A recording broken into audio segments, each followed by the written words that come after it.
Cinema postpone అయింది కాబట్టి నేను స్ట్రెస్ లెవెల్స్ కూడా ఎక్కువ ఫేస్ చేశాను ఫస్ట్ సినిమాకి. కానీ అంతా మంచి కోసం జరిగింది. కానీ 3 డేస్ రిలీజ్‌కి ఇంకా ఉందంతే. సో చాలా నర్వస్‌గా ఉంది. At the same time excitement కూడా ఎక్కువ ఉంది. నేను ఎక్స్పెక్ట్ చేసుంటే నేను డెఫినెట్‌గా బిఫోరే చెప్పేవాళ్ళం. అంత సడన్‌గా అయ్యేది కాదు. కానీ సీజీతో ఏంటంటే మన చేతిలో ఉండదు. చాలా సినిమాలు సీజీ వల్ల పోస్ట్‌పోన్ అవుతూ పోయాయి. అండ్ ఇంటెన్షనల్గా అయితే అవ్వలేదు అండ్ అస్సలు ఎక్స్పెక్ట్ చేయలేదు. సో అందుకే అంత లాస్ట్ మినిట్ అయింది. కానీ అదొక సీజీ అనేది ఒక డిఫరెంట్ వరల్డ్. మనం అదంతా క్రియేట్ చేసుకోవాలి. అప్పుడప్పుడు it's very natural to have mistakes. And కాకపోతే దీని నుంచి నేనేం తీసుకోవాలంటే నేను ఇంకా వేరే సినిమాలు కానీ సీజీ ఉంటే నేను ఇంకా కేర్ తీసుకోవాలి రిలీజ్ డేట్ అనౌన్స్ చేసే ముందు. సో దట్ అంత సడన్గా అవ్వదని మళ్ళీ నేను చదివాను, ఆర్టికల్స్ కూడా చదివాను. అంటే నాకు జోక్గా అనిపించింది because they don't know what happened but they still decided to go head and right that I'm disappointed with my father. ఇవాళ సినిమా ఇంత కూల్గా రిలీజ్ అవుతుందంటే మా నాన్న వల్లే. యాక్చువల్లీ నేను స్టేట్మెంట్ కూడా ఇచ్చాను. బికాజ్ మేము ప్యానిక్ అయిన స్టేజ్లో అంటే నేను ఎక్స్పెక్ట్ చేయలేదు అలా అవుద్దని. సడన్గా అలా అయ్యేసరికి మేము ప్యానిక్ అయ్యాం. అండ్ ఆ ప్యానిక్ స్టేజ్లో ఆయనే వచ్చి గైడ్ చేశారు కూల్గా. అంత ఎక్స్పీరియన్స్ ఉంది కాబట్టి ఆయనకి ఒక రిలీజ్ డేట్ పోస్ట్పోన్ అయితే అది it's not the end of the world. మనం సినిమా బెటర్ చేసుకుని రిలీజ్ చేయాలి ఇప్పుడు అని ఆయనే కూల్గా గైడ్ చేసి చాలా వరకు డైరెక్షన్ ఇచ్చారు మనకి. సో నేను నాన్నని థ్యాంక్ చేసుకోవాలి కానీ ఎప్పుడు నాన్నతో కోపంగా ఉండను నేను. కరెక్ట్, మీరు డెఫినెట్గా పాయింట్ అదండి. కాకపోతే మనం సీజీతో ఏంటంటే if you ever SIT with CG technician, ఒక విఎఫ్ఎక్స్ టెక్నీషియన్తో కూర్చుంటే you will know that CG మీద ఎంతసేపు వర్క్ చేస్తే అంత బెటర్ క్వాలిటీ వస్తుంది. మనం 1 month వర్క్ చేయొచ్చు, 1 year కూడా వర్క్ చేయొచ్చు. And it will just keep getting better. నేను ఈ సినిమా నెక్స్ట్ ఇయర్ వరకు కూడా వర్క్ చేయొచ్చు యాక్చువల్లీ మనం సీజీ మీద కూర్చుంటే. We gave the best quality. మనకు అవసరం ఉన్న సినిమాకి అవసరం ఉన్న క్వాలిటీ ఇచ్చాం. అండ్ డెఫినెట్గా మీరు చెప్పిన పాయింట్ కరెక్ట్. రేపు మన సీజీని జడ్జ్ చేసినప్పుడు they have to think if it's convincing or not. మనకైతే మన కథకి కన్విన్సింగ్ అనిపించింది, మనకు కరెక్ట్ అనిపించింది, మనం అందుకే రిలీజ్కి వెళ్ళిపోతున్నాం. Yes, we have put in our 100% అండి ఈ సినిమాకి. కానీ సినిమాతో ఏంటంటే మనం 100% పెడతాం. Audience has to accept it, audience has to like it. వాళ్ళు టికెట్ కొంటున్నారు, so we leave it to the ఆడియన్స్లో. సెట్లో కాదని నేను రిహర్సల్లో ఫెయింట్ అయ్యాను. ఫెయింట్ కూడా కాదు, ఒక 10 minutes నాకు కొంచెం డిజీగా అనిపించింది. అది ఇంట్రొడక్షన్ సాంగ్కి చాలా ఎక్కువ డాన్స్ ఉంది. అండ్ నేను యాబ్స్ కూడా చేశాను, యాబ్స్ కూడా చూపించాను. సో ట్రైలర్లో కనిపించింది.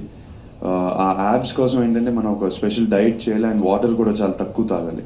సో ఆ రిహర్సల్ టైంలో నేను almost 5 hours rehearsal per day చేస్తున్నప్పుడు 3 days తర్వాత ఒక 10 minutes నాకు బ్లాక్అవుట్ అయిపోయింది. సో ఆ వాటర్ లెవెల్స్ మళ్ళీ పెంచాను దాని తర్వాత. యాక్చువల్గా తెలియలేదు, నేను 2 days తర్వాత చెప్పాను. అంటే అంత పెద్ద ఇష్యూ ఏం కాదు, నేను పడిపోయి అలా ఏం అవ్వలేదు. నేను జస్ట్ కొంచెం సడన్గా కొంచెం రెస్ట్ తీసుకోవాల్సి వచ్చింది, కళ్ళు తిరిగినాయి అంతే. క్యారెక్టర్ ఏంటంటే వినయ్ సినిమాలు టిపికల్ హీరోలా ఉంటాడు, కూల్గా ఉంటాడు, సిచ్యువేషన్కి తగ్గట్టు రియాక్ట్ అవుతాడు. It's not going to be an eccentric character. సడన్గా మీకు ఇది స్టాండ్ అవుట్ అయ్యే క్యారెక్టర్లా ఉండదు, ఒక టిపికల్ కమర్షియల్ హీరోలానే ఉంటాడు. కానీ ఇది కథ మీద డ్రైవ్ అయ్యే క్యారెక్టర్. నేనైతే ఈ సినిమాకి కథ కనెక్ట్ అయిన క్యారెక్టర్ కన్నా బికాజ్ ఒక లార్జ్ స్కేల్ క్యాన్వస్ కనిపించింది. అండ్ నేను ఒక గ్రాండ్ ఎంట్రీతో వద్దాం అనుకున్నాం అండ్ వినయ్ గారు ఆ కాన్ఫిడెన్స్ ఇచ్చారు. సో మోర్ దెన్ క్యారెక్టర్ నేను కథ మీద వెళ్ళిపోయాను. And when you see the film you will also think the same thing. Song length కొంచెం ఎక్కువ ఉంటుందండి, 5 minutes ఉంటుంది సినిమాలో. అంటే ఇంట్రొడక్షన్ నా ఫస్ట్ టైం లైఫ్లో ఫస్ట్ టైం చూస్తాను నన్ను డాన్స్ చేయడం. సో మనం బాగా చూపిద్దాం, కొత్తగా ఒక సాంగ్ కన్సీవ్ చేసుకుందాం. దీనికి చాలా వరకు యాక్చువల్లీ మోస్ట్ క్రెడిట్ నేను జానీ మాస్టర్కి ఇవ్వాలి అండ్ మా ఆర్ట్ డైరెక్టర్ ప్రకాష్కి ఇవ్వాలి. బికాజ్ ఇలాంటి సాంగ్ కన్సీవ్ చేయడం ఓన్లీ ఒక డాన్సర్ దొరికితే చాలు, నేను బాగా డాన్స్ వేస్తే చాలు.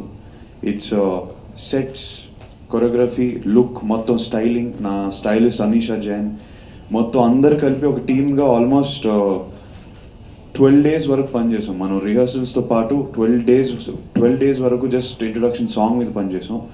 సో ఈ పర్టికులర్ సాంగ్కి ప్రతి యూనిట్ మెంబర్ నేను నాతో కలిపి డాన్స్ మాస్టర్తో కలిపి అందరూ చాలా కష్టపడ్డారు. అండ్ మనం చాలా ఒక 17 hours to 18 hours per day work చేసాం. సో చాలా కష్టపడ్డాం and I hope everyone likes it. అంటే కథలో సీజీ అవసరం అండి. అంటే మనం ఒక under water action episode shoot చేసాం.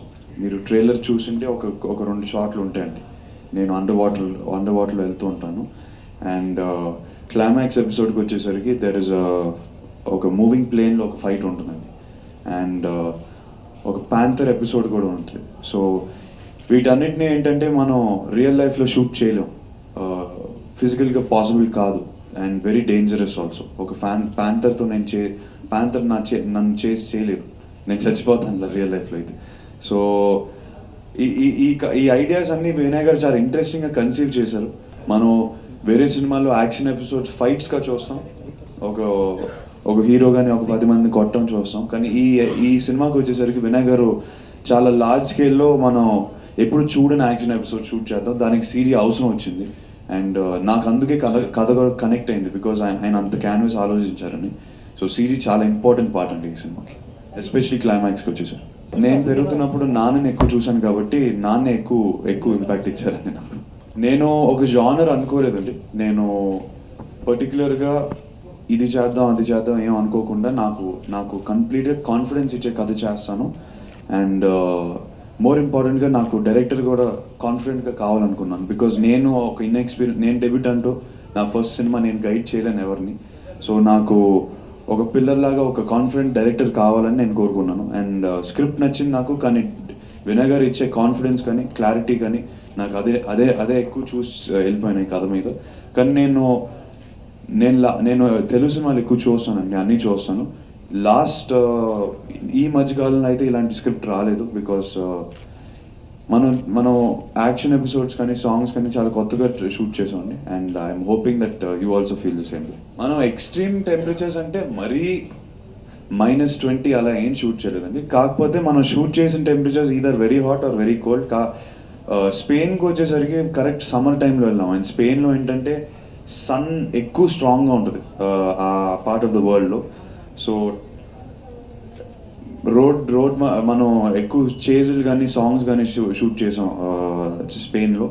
అండ్ రోడ్ మీద పరిగెడుతున్నప్పుడు చాలా వేడిగా ఉండింది. అండ్ వీ హ్యాడ్ లాంగ్ మన ఇంటర్వెల్ ఫైట్ కూడా అక్కడే షూట్ చేసాం. కానీ అంత అన్ప్లెజెంట్గా ఏం అనిపించలేదండి. It was nice experience. మనం వరల్డ్ అంతా చూసాం. 85 days షూట్ డేస్లో మనం ఆల్మోస్ట్ 60+ షూట్ డేస్ అబ్రాడే చేసాం. సో నాకు ప్రపంచం చూసినట్టు అనిపించింది ఈ సినిమాకి. అదే చెప్పాను కదండి, నేను ఇలా చేయాలి, నా డెబ్యూ ఫిల్మ్ ఇలానే చేయాలని నేను అనుకోలేదు. నేను ఒక కథని నమ్మి, నా డైరెక్టర్ని నమ్మి అలా వెళ్ళిపోదామని అనుకున్నాను. నేనేంటంటే if I put a goal, okay ఇలానే సినిమా చేయాలంటే నేను అన్ని స్క్రిప్ట్స్ ఎప్పుడైనా వస్తే దాంతో కంపేర్ చేసుకుంటాను ఒక గోల్ పెట్టుకుంటే. అండ్ నేను యాక్చువల్గా ఫుల్ ఫ్లెజ్గా డాన్స్ చేయడం ఫస్ట్ టైం సినిమాలోనే చూశారు. సో దానికి ముందు ఎప్పుడు చూడలేదు, అందుకే షాక్ అయ్యారైనా. నేను ఎప్పుడు ఎక్కువ చూపించలేదు, ఎప్పుడు చెప్పలేదు కూడా నేను ఇలా డాన్స్ చేస్తాను అలా డాన్స్ చేస్తాను. డాన్స్ నేను ఎక్కువ మా కొరియోగ్రాఫర్స్కి ఇచ్చేస్తాను క్రెడిట్. కానీ ఫైట్స్ యాక్షన్స్కి వచ్చేసరికి నాకు ఎక్కువ ఇంట్రెస్ట్ కాబట్టి చిన్నప్పటి నుంచి స్పోర్ట్స్ ఇవన్నీ ఎక్కువ ఇష్టం వచ్చేసరికి నాకు థాయిలాండ్కి వెళ్ళాను. నేను ఒక 3 months 4 months వరకు థాయిలాండ్కి వెళ్ళాను. అక్కడే ఉండి కిచ్చా మాస్టర్ అనే ఫైట్ మాస్టర్తో ట్రైనింగ్ తీసుకున్నాను. సో బేసిక్ రోప్ వర్క్ ఇవన్నీ ఎక్కువ ట్రైనింగ్ తీసుకుని నాకు యాక్షన్ అంటే ఇష్టం అండి. సో హ్యాపీగా చేశాను. నేను బేసిక్గా ఇమేజ్ చూద్దాం అనుకున్నాను, ఏది బ్రేక్ చేద్దాం ఏది కట్ చేద్దాం అలా కాకుండా నాకు ఒక జానర్లో స్టక్ అవ్వాలని లేదు. Action, entertainment, everything. ఒక యాక్టర్గా అన్ని టచ్ చేస్తే నాకు ఒక ఫుల్ఫిల్డ్ కెరీర్ ఉంటుంది అనిపిస్తుంది. So I want try everything if it permits me. డెఫినెట్గా చేస్తానండి. అదే అన్ని జానర్లు టచ్ చేస్తే it will be interesting for me also. నా కెరీర్కి నాకు కూడా ఇంట్రెస్టింగ్ ఉంటుంది అనిపించింది. ఈ సినిమాలో నాకు కామెడీ అంత న్యాచురల్గా రాలేదు. నేను జనరల్గా పర్సనల్గా ఎక్కువ ఓవర్ ద టాప్ బబ్లీగా ఉండను నేను. సో బ్రహ్మానందం గారితో చేస్తున్నప్పుడు నాకు కష్టంగా అనిపించింది. అంటే ఆయన్ని ఆయన్ని చూస్తే నవ్వేస్తాం మనం. సో ఒక 10-15 టైమ్స్ కట్ చెప్పాల్సి వచ్చింది, నేను నవ్వేస్తున్నాను సీన్లో. సో అది నాకు కష్టంగా అనిపించింది. So maybe next cinema comedy మీద ఎక్కువ వర్క్ చేస్తాను. నాకు తెలియదండి, నేను ఈ కెరియర్ ప్లానింగ్లో నేను ఒక నిర్ణయం తీసుకున్నాను. నేను ఎస్టాబ్లిషింగ్ స్టేజ్లో ఉన్నాను కాబట్టి, నేను మరీ బిగినింగ్ స్టేజ్లో ఉన్నాను కాబట్టి 1 స్టెప్ అట్ ఎ టైం తీసుకుందాం అనుకుంటున్నాను. నాకు 10 years down the line, 20 years down the line కానీ ఇలా ఆలోచనలు కాకుండా, నాకు ఈ సినిమా అయిన వెంటనే నెక్స్ట్ సినిమా ఏంటి, ఒక 3-4 years అలానే పనిచేద్దాం అనుకుంటున్నాను. బికాజ్ ఇది ఎస్టాబ్లిషింగ్ స్టేజ్. నా బిగినింగ్లోనే ఒక ఇమేజ్ కానీ ఒక ఇంప్రెషన్ పడిపోతుంది నా మీద జనాల్లో. So I want to make each movie special and take it 1 step at a time. వచ్చాయండి, కానీ nothing that I want to go ahead with at the moment. Because Bollywood interest ఉందండి, కానీ నాకు ఇది హోమ్ టెరిటరీ కదా మనకి. నాకు తెలుగు అంటే ఇట్స్ మై హోమ్. సో ఇక్కడ first this is most important to me, and Telugu most important ఇచ్చి దాని తర్వాత ఏదైనా డిసిషన్స్ తీసుకుంటాను లేటర్ ఆన్ అండి. అంటే ఇప్పుడు ఏం డిసిషన్స్ తీసుకోలేదు. మీరు ఆఫర్ అడిగారు కాబట్టి వచ్చింది. నేను డెసిషన్ అనేది ఇప్పుడైతే తీసుకోను. బికాజ్ ఐ వాంట్ టు, నేను చెప్పాను కదా, 1 స్టెప్ ఎట్ ఎ టైం. నాకు డెఫినెట్గా ఒక 3-4 years I want to make sure that నేను ఒక పేరు తెచ్చుకుంటాను ఇక్కడ తెలుగులో. నితిన్ ప్రొడ్యూసర్ కన్నా మంచి ఫ్రెండే. కాకపోతే అతని ఫాదర్ సుధాకర్ రెడ్డి గారు actually is the backbone of the project. Nithin నాకు ఎక్కువ సపోర్ట్ ఇచ్చాడు ఈ సినిమాకి. లేదండి, నితిన్ ఈ సినిమాలో ఉండదు. నేను యాక్చువల్లీ నితిన్ ఒక యాక్టర్ అయి ఉండగా నన్ను అర్థం చేసుకున్నాను. నేను ఏ టెన్షన్లో ఉంటాను, నేను ఏ ప్రెషర్లో ఉంటాను నా ఫస్ట్ సినిమాకి. సో నన్ను బాగా సపోర్ట్ చేశాడు ఈ సినిమాకి. దానికి చాలా థ్యాంక్స్ చెప్పుకోవాలి నితినే ప్రాజెక్ట్ తెచ్చాడండి. నేను ఏ డిసిషన్ తీసుకోలేదు. చాలా వరకు స్క్రిప్ట్లు విన్నానండి, చాలా వరకు డైరెక్టర్ని కలిశాను, కానీ క్లారిటీ లేకుండా తిరుగుతున్నాను ఆ టైంలో. నేను ఏం చేయాలి ఈ టైంలో, ఏది కరెక్టు పక్కా క్లారిటీ లేదని నా మైండ్లో ఆ టైంలో. ఈ స్క్రిప్ట్ విని వెంటనే నాకు నచ్చింది, కానీ వినాయక్ గారు కాన్ఫిడెన్స్ ఇచ్చారు నాకు. ఆయన క్లారిటీ బేసిక్గా నచ్చింది. అండ్ ఈ ప్రాజెక్ట్ కంప్లీట్గా నితినే తెచ్చాడు నాకు. మనం టైం తర్వాత ఈ స్క్రిప్ట్ ఉంది, బాగుంది, విని ఒకసారి అని నాతో చెప్పాడు. అండ్ వినిన తర్వాత ఈ ప్రాజెక్ట్ మూవ్ అయింది. ఇదంత రొమాంటిక్ ఫిల్మ్ ఏం కాదండి, బాగానే ఉందండి. ఇబ్బంది ఏం పడలేదు. కిషోర్ జోక్ వేశాడు, వెనల్ కిషోర్ జోక్ వేశాడు, అంత ఇబ్బంది ఏం లేదు, బాగానే ఉంటుంది. మోస్ట్ రెడీగా ఉన్నానండి నేను. మల్టీ స్టారర్లు చేస్తే మన ఇండస్ట్రీ కూడా పెరుగుద్ది, మనం మార్కెట్లు పెంచుతాం. అండ్ డెఫినెట్గా నేను రెడీగా ఉన్నాను. కథ బాగుంటే, ఇంకో స్టార్ అంటే ఇంకో యాక్టర్ రెడీగా ఉంటే నేను రెడీగా ఉంటాను డెఫినెట్లీ. మదర్ ఇన్వాల్వ్మెంట్ ఏంటంటే, మనం అమ్మ ఎక్కువ ఇంటర్ఫియర్ అవ్వదు, నాన్న ఎక్కువ డిసిషన్స్ తీసుకుంటాం కలిసి. కానీ మదర్ అడ్వైస్ ఇస్తుంది. బికాజ్ అమ్మ కూడా యాక్ట్రెస్ కాబట్టి తను కూడా నాకు ఎక్కువ అడ్వైస్ ఇస్తుంది డాన్స్ విషయంలో. ఎస్పెషల్లీ తనకి డాన్స్ అంటే చాలా ఇష్టం, ఒక ప్రొఫెషనల్ డాన్సర్. సో అడ్వైస్ తీసుకుంటాను. కానీ ఈ సినిమాకి వచ్చేసరికి తను ఇంటర్ఫియర్ అవ్వకుండా నా పని చూసుకుంటాను. ప్రెషర్ని హ్యాండిల్ చేయడం ఒక పర్టిక్యులర్ దారి ఉండదు, ఒక పర్టిక్యులర్ వే ఉండదు. మనం డెఫినెట్గా నేను ఎంత చేసినా ఏం చేసినా ఈ టైంలో నాకు టెన్షన్ ఉంటుంది డెఫినెట్గా నా ఫస్ట్ సినిమాకి. కానీ ఇలాంటి ప్రెస్ కాన్ఫరెన్సెస్, ప్రమోషన్స్లో మనం మర్చిపోతూ ఉంటాం. మనం పని చేసుకుంటూ పోవడం బెటర్. అండ్ కానీ డెఫినెట్గా నేను 10th night అయితే పడుకోను. ఆ టెన్షన్ అయితే ఉంటుందండి ఫస్ట్ సినిమా. There is no way of avoiding it. First సినిమాకి డెఫినెట్గా ఉంటుంది ఎవరికైనా. నేను యుఎస్కి వెళ్ళినప్పుడు నేను షాక్ అయ్యాను. అలాంటి రెస్పాన్స్ ఉంటుందని నేను ఎక్స్పెక్ట్ చేయలేదు. మా ఓవర్సీస్ డిస్ట్రిబ్యూటర్ సుబ్బారావు గారికి నేను చెప్పాను. అంటే అక్కడికి వెళ్తే ఇక్కడే హైదరాబాద్లో శిల్పకళా వేదికలో ఒక ఆడియో లాంచ్ చేసినట్టు అనిపించింది నాకు. So overwhelming response. నేను అక్కడ ఉన్న మన అందరికీ చెప్పాను, thank you so much for coming. ఎందుకంటే మనం ఒక ఓవర్సీస్ మార్కెట్ అనేది ఒక జోక్ కాదు ఇప్పుడు, అది మనకి చాలా వరకు ఒక strong point overseas market. And numbers పెరుగుతున్నాయి అక్కడ, చాలా వరకు పెరుగుతున్నాయి. అండ్ అది మనకి చాలా ఇంపార్టెంట్ మార్కెట్ ఇప్పుడు. సో ఐ హోప్ ఇంకా ఇంకా వేరే వేరే సినిమాలు కూడా వెళ్తారు అక్కడ ప్రమోట్ చేయడానికి, బికాజ్ చాలా బాగా రిసీవ్ చేసుకున్నారు. అండ్ వాళ్ళకి కూడా ఎంకరేజ్మెంట్లా ఉంటుంది మనం అక్కడికి వెళ్తే. నాగేశ్వరరావు గారు లాంటి గ్రాండ్ ఫాదర్ ఉంటే మనం వన్ పీస్ ఆఫ్ అడ్వైస్ తీసుకోలేమండి. ఆయన ఒక ఎన్సైక్లోపీడియా లాంటి మనిషి. మనం ఏం చేయాలంటే it's best to just SIT and listen. ఆయన ఎక్స్పీరియన్స్లు షేర్ చేసుకుంటున్నప్పుడు, ఆయన సినిమాల గురించి చెప్తున్నప్పుడు, ఆయన షూటింగ్స్ గురించి కానీ ఆయన ఏది చెప్పినా మనం అబ్జర్వ్ చేసుకోవడం బెటర్. నాకైతే వన్ అడ్వైస్ కనిపించట్లేదు. నా మైండ్ అంతా ఇట్స్ ఫుల్ ఆఫ్ హిస్ డెఫినెట్గా వేరే ఎవరైనా అయితే అఖిల్ అనేది ఉండేది కాదు. కానీ నా ఫస్ట్ సినిమా నా పేరు ఇప్పుడు వాడలేదు, అండ్ నా పేరు కూడా అఖిల్ ఈ సినిమాలో. మన వినయ్ గారు ఏంటంటే ఫ్యాన్స్ని ఇప్పుడు హ్యాపీగా ఉంచుతాం అనుకుంటారు. సో మా ఫ్యాన్స్కి అఖిల్ అనే పేరు ఇష్టం అనుకుంటా అని నాకు చెప్పారు. అండ్ ఆయనకి టైటిల్ కరెక్ట్ అనిపించింది. The power of Jua justify చేస్తారు డెఫినెట్గా. ద పవర్ ఆఫ్ అఖిల్ అనేది టైటిల్ సెపరేట్గా పెట్టుంటే నాకు నచ్చేది కాదు, కరెక్ట్ అనేది కాదనిపించేది. కానీ Akhil the power of Jua justify చేస్తుంది. ఎందుకంటే నా పేరు అఖిల్ సినిమాలో, and the power of Jua is the power of the sun. Sun and Jua అంటే సన్, సూర్యుడు ఆఫ్రికన్ లాంగ్వేజ్లో. అండ్ అది మన సినిమాలో చాలా ఇంపార్టెంట్ పార్ట్ అది. సో ఉన్నదే చెప్తున్నాం. సో డెఫినెట్గా తప్పనేది కాదంటాను. మోడర్న్ డే రీమేక్స్ ఇప్పుడు నాకు డిఫరెంట్ లాంగ్వేజెస్లో ఇవాళ కాలంలో చేసిన సినిమాలు ఓకే, కానీ నాన్నగారి సినిమాలు కానీ తాతగారి సినిమాలు కానీ నేను రీమేక్ చేయను. నేను వద్దనుకున్నాను. బికాజ్ నా ఒపీనియన్లో ఓల్డ్ ఇస్ గోల్డ్ అనుకుంటారు. సో అవి కొన్ని టచ్ చేయకుండా ఉంచడం బెటర్. బికాజ్ మనం అది టచ్ చేస్తే మళ్ళీ రిస్క్ అది ఒకవేళ ఫ్లాప్ అవుతే వాట్ ఎవర్ వాటిని టచ్ చేయకుండా ఉండటం బెటర్ అనిపిస్తుంది నాకు మన తెలుగు ఇండస్ట్రీలో చిరంజీవి గారి డాన్స్ అంటే చాలా ఇష్టం. కానీ జనరల్గా నాకు ప్రభుదేవ మాస్టర్ అంటే చాలా ఇష్టం. కానీ జెన్యున్గా ఈ సినిమాకి వచ్చేసరికి జానీ మాస్టర్ నన్ను బాగా టెస్ట్ చేశారు. నాకు ఎనర్జీ ఇచ్చింది ఆయనే. నేను ఈ సినిమాలో ఎక్కువ డాన్స్ చేశానంటే మీకు ఆయనకు చాలా క్రెడిట్ ఇవ్వచ్చు.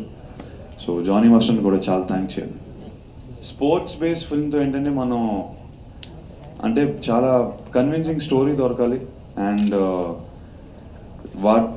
దాంట్లో మళ్ళీ మంచి యాక్టర్స్ కావాలి, మంచి ఆ స్పోర్ట్కి సంబంధించి మంచి ప్లేయర్స్ కూడా కావాలి. బికాజ్ మీరు ఏమైనా స్పోర్ట్స్ సినిమాలు చూసుంటే కన్విన్సింగ్గా తీస్తే కానీ బాగుండవు సినిమాలు. కాన్సెప్ట్ మీరు నాకైతే రాజమౌళి గారు తీసిన సై ఒకటే స్పోర్ట్స్ సినిమాగా నేను కన్విన్స్ అయ్యాను. అంటే నా ఒపీనియన్లో అంటున్నాను. స్పోర్ట్స్ సినిమా తీస్తే మనం ఫుల్ ఫ్లెడ్జ్గా కన్విన్సింగ్గా తీయాలి.